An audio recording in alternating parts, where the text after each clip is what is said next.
আর কোনো কথা শুনল না। মন্ত্রীমশাই, আপনি যান, সারা বন তন্ন তন্ন করে খুঁজে দেখুন কোথায় আছে আমার রাজপুত্র। আর সেনাপতি পুত্র কি মুখ খুলল? রাজপুত্র কি আর ঘরে ফেরার অবস্থাতে আছে? হয়তো এতক্ষণে সব শেষ হয়ে গেছে। তখন সেখানে রাজপুত্র এসে হাজির হয়। আপনি কি সেটাই চেয়েছিলেন? আমার তো আপনাকে সন্দেহ হচ্ছে। আপনি কি করে জানলেন আমি কেমন আছি? রাজপুত্রের কথায় মন্ত্রী বেশ ভয় পেয়ে যায়। তার কপাল বেয়ে ঘাম ঝরতে থাকে।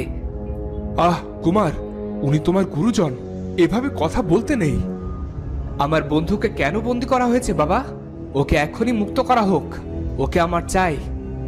যাও মন্ত্রী, ওকে মুক্ত করো।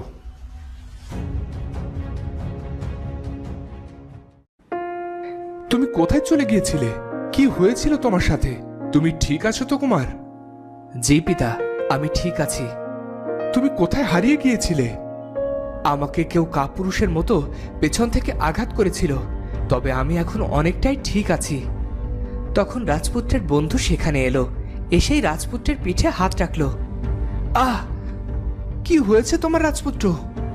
শোনো, তুমি ওকে ওর কক্ষে নিয়ে যাও, আমি রাজবুদ্ধকে পাঠিয়ে দিচ্ছি।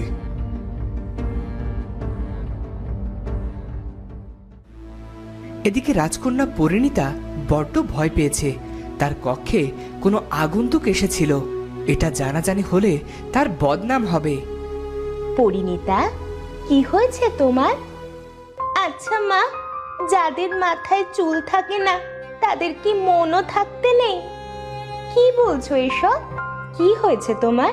কেউ নিশ্চয়ই আমার রাজকন্যাকে কষ্ট দিয়েছে।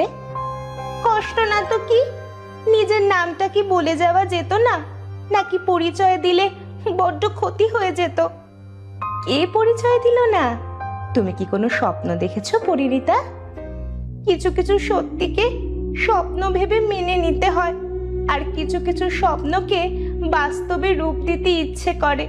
আচ্ছা, কোনো সত্যিকারের স্বপ্ন কি বাস্তব হতে পারে মা? নাকি টেকো মেয়েদের স্বপ্ন দেখতে নেই? চুলটাই জীবনে সব নয় পরিণীতা।